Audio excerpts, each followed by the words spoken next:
Hey guys, TVI Tornado here, and before we jump into today's video, I want to give a quick shout out to today's sponsor. Right now, I'm just kidding. Anyway, a while ago I made a video on a quote unquote best Pokémon gimmick. You should definitely check it out if you haven't already. But that video did get me thinking, what new gimmicks could the future possibly hold for us? So in today's video, let's discuss 3 new gimmicks that may or may never see the light of day, just to create simple content and to wonder on the what ifs.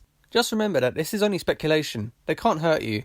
However, if they do, I don't know why you clicked on a video about a YouTuber's thoughts on a new Pokemon gimmick. So at the moment, we know about 4 current gimmicks. In their own way, they reflect the generation that they are introduced in. These gimmicks usually implement some sort of power-up or body change. When thinking about new gimmick ideas, we need to follow these guidelines to stay respectful to the source material and to make it believable as if we're actually playing the games ourselves. So to start off is a gimmick that will refer to the fight or flight response, fight being guards down mode and flight being guards up mode. Let's call it adrenalize, as in, my Pokemon is adrenalizing. Guards down coats the Pokemon in a red aggressive aura, while Guards Up has them surrounded in passive blue aura. Maybe the box art legends could focus on this gimmick, with the red Pokemon being engulfed by red aura and focusing more on offense, while the blue legendary could focus more on defense, with a blue aura encasing it. But now I'm getting distracted. Anyway, it'll be a device that straps on your arm like a watch, with a dial similar to a baking timer. You'll twist the dial left for the flight response, and right for the fight response.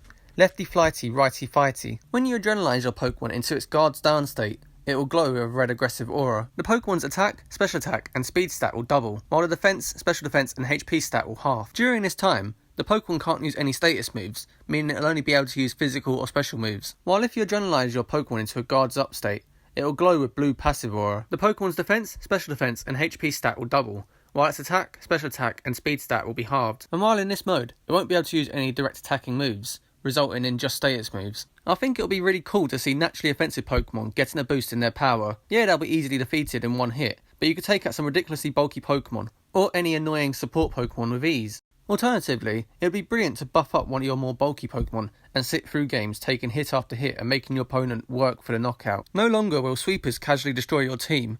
Obviously, there could be balancing issues with this gimmick, since Guards Down could lead to a ruthless 6-0 sweep, while Guards Up could see a more prolonged game where nobody gets a knockout, which is why I've added the Adrenalize clause. The Adrenalize clause would state that if an Adrenalized Pokemon lands a move on another Adrenalized Pokemon, both the effects end. You can shut down your opponent's buffs by using the gimmick yourself, hit something with a powerful move, or even just a priority move, and their power up goes. I imagine this would put people off on keeping their Pokemon in, encouraging more switching around. You could even adrenalize one of your more bulky options defensively, and let them hit you. With a well-timed Guards Up, you could sponge a hit, and both Pokemon will revert back to regular form. However, if you didn't want to waste your adrenalization in this way, then you could always use Taunt to shut down a Guards Up Pokemon, who could only use status moves. Or you could use a newly created move called Grimace, that will do the opposite, prevent a Guards Down Pokemon from using an attacking move. The next gimmick I'd like to discuss would be the opposite to Dynamax. Therefore, I think it's only fitting that we call it Tynema. The Tynema phenomenon just has a nice ring to it, and if we really wanted to stay faithful, we could have Micronema Pokemon, which is similar to Gigantamax. To Tynema, your character would require a Tynema band,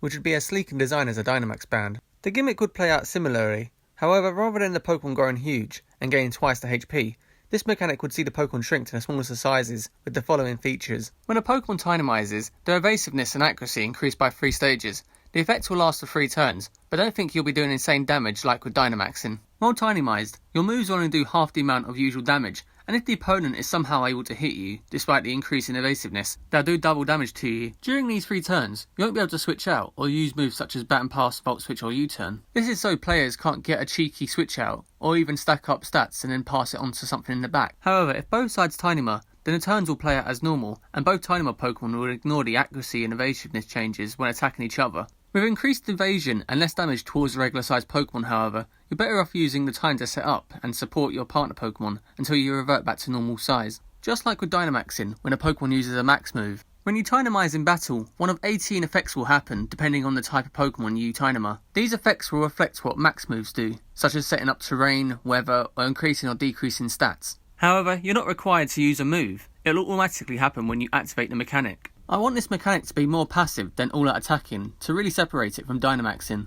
The only moves you could really take advantage of while using this feature would be inaccurate moves such as Inferno or Zap Cannon, which have a guaranteed additional effect. And don't get any smart ideas, OHKO moves will still fail, since it'll be broken to just one-shot 3 Pokemon, especially if it's doubles 4v4, which is the standard. So how you strategize will be up to you. You can deal chip damage and wear out a Pokemon. You can buff yourself up while avoiding hits. You can support your partner Pokemon a little easier, or simply set up an effect like weather or terrain just by activating a gimmick. For the final gimmick, we're going to dive into something that doesn't necessarily affect the Pokemon themselves, more so the actual battle. This gimmick will be called Uno Reverse.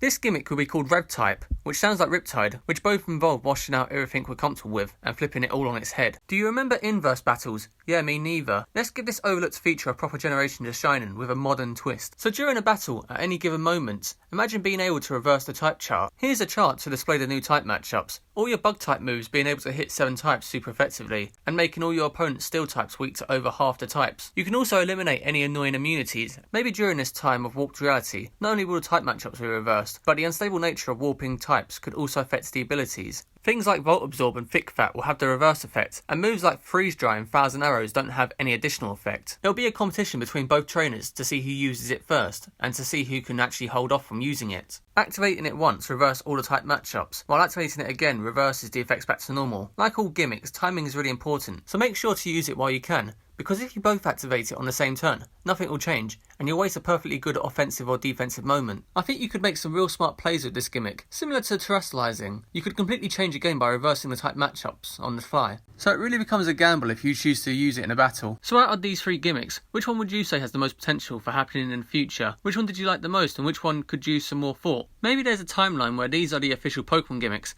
and there's people speculating on things such as Mega Evolution, Z-moves, Dynamaxing and terrestrializing. But maybe that's going too deep into a harmless topic of discussion. Let me know your thoughts down in the comments below, and make sure to subscribe to the channel if this is your kind of content. Until next time, make sure to train hard, team build to the best of your abilities, and I'll see you in the next video.